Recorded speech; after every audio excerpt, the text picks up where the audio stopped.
Hey everyone, Aaron here at Kite Paddle Surf. I'm really excited to be showing you the Ozone V6 REO. This is a fantastic wave kite. I've had a lot of sessions on it. I really want to share my thoughts, opinions, talk about some of the construction of this kite. Hopefully that helps you in deciding on whether this kite is right for you or not.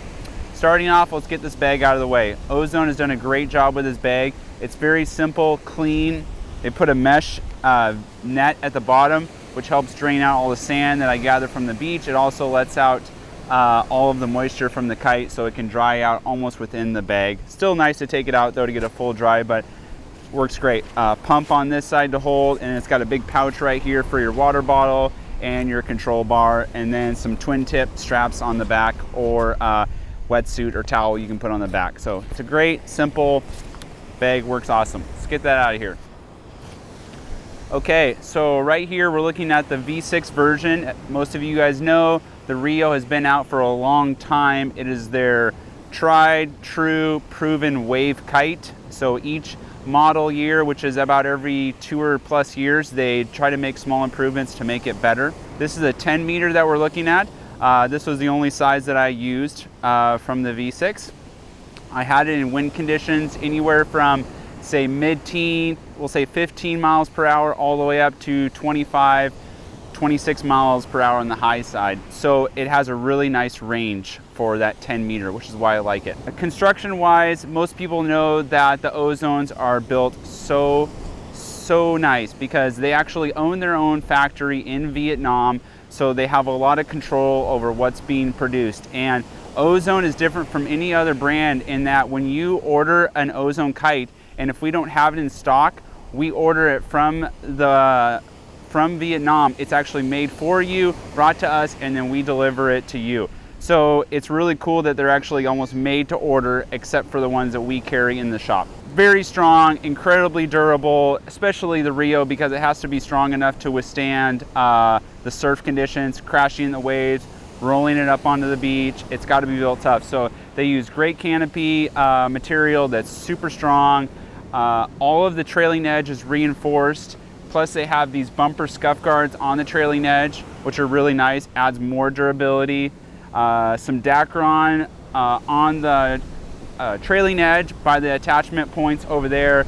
And then of course the leading edge has bumpers and scuff guards to protect this kite as well. Paneling is very simple. A lot of brands are sometimes a little over complicated with their panels. As you can see here, they're just rectangular panels that they're using throughout the majority of the sail. Less panels means less weight, keeps the weight down, and less stitching as well. The stitching is all really well reinforced. I've seen no wear and tear in any of the stress points on the canopy, as well as the leading edge. Now let's talk about some of the flight characteristics of this kite. The kite goes up in the air, that the kite really naturally wants to be in the forward part of the window when you have it in the bridle setting that is set for offshore. That's right, there's 2 settings on this kite. So in that offshore setting, the kite actually sits farther forward. Like I said, myself here in Florida, it's mostly all onshore, side shore, and I adjusted it so it's the onshore setting, which you adjust the pigtails on the leading, on the front bridle lines, and then that changes the geometry of the kite, so it makes the kite sit further back in the wind window. I played back and forth between both settings, and 95% of the time, I would always leave it in that onshore wind condition pigtail setting. I feel like the offshore, it sits too far forward. Any type of D-power that goes too far, I feel like I lose a lot of power of the kite and it falls out of the sky. Now, for the people that have like perfect, great winds, offshore, steady, the wind is steady, it's probably epic for that, but I'm just telling you what I saw and trying it out in all sorts of wind conditions here in Florida. I'm actually not using the Ozone bar. I have a Slingshot Century V1.0 on this, and that throw on the Slingshot bar is considerably more than the Ozone bar. So it's something to think about with this kite. The Ozone bar, it's definitely gonna sit in that sweet spot better because the throw is less.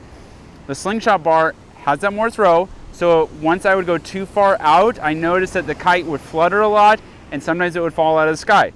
So to counter this, I adjusted my rear pigtails and shortened up the trailing edge. They'll go to the wingtip lines. I shortened those up, and that seemed to help a lot with that flutter and the kite kind of losing its kind of its structure in the sky, if you know what I mean. So those are some tweaks I kind of had to do with that based off of the bridle and then based off of the bar, using a different bar.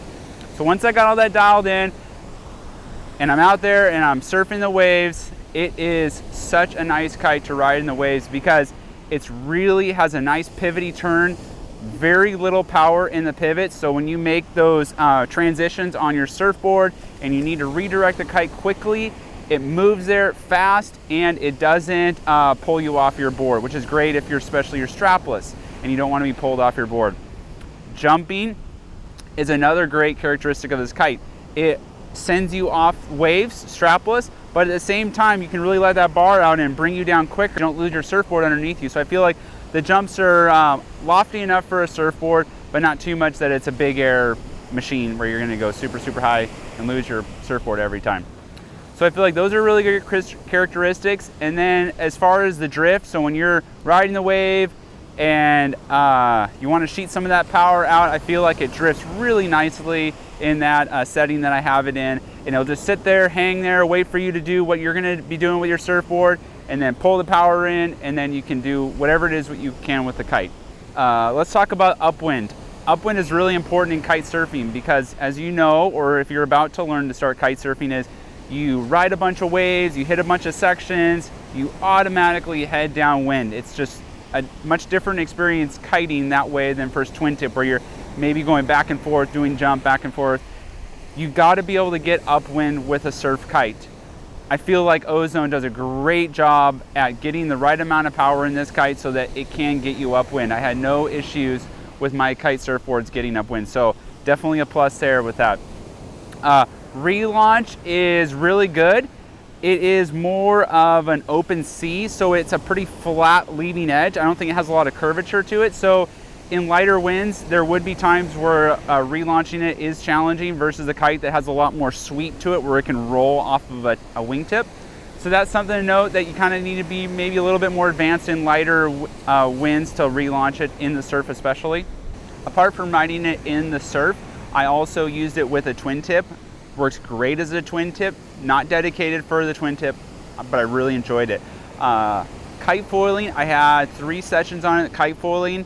It works really good. You just need to be very careful with a kite like this because it's a lighter build, but it's not like a one strut or a no strut kite. So you can get yourself into trouble if the wind gets too light. There was a couple times where, you know, I'd make a turn with the kite and I'd foil, do a jibe, go downwind, and there's just no tension in the lines and the kite would just fall out of the sky. Whereas I know with like a slingshot UFO or the Alpha, that would be less of an issue. So it works great, but be careful in those lighter winds because you can drop the kite because it is going to be heavier.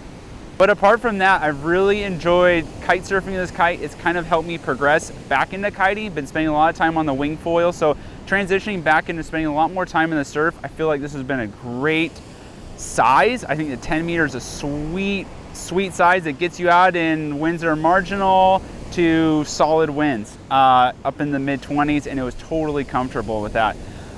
Yeah, I can't say enough great things about it. Just a few things as far as dialing in the adjustments on the bridle with the bar and the relaunch, something to think about with those. But overall, Ozone has done a great job with this V6. It's been out for a little while now, but I'm very excited. I got to spend a lot of time on it. And I think it'd be a great surf kite for you. If you're just transitioning into kite surfing and you want to get a dedicated surf kite, I think this is a great kite to look for. It's not going to be totally foreign from a standard free ride kite. It's going to feel pretty normal. It's not, don't expect any, you know, like a totally different feeling of a kite. It's going to feel like you want it to feel in the surf. So 2 thumbs up for sure on this Ozone REO V6. It was an awesome kite. Thanks for watching this review. I hope to help you out, kind of gave you some insight on this kite. If you have any questions, hit me in the comments down below. Like the video, subscribe to the channel, and we look forward to getting more videos out there for you guys. See you on the next one. Bye.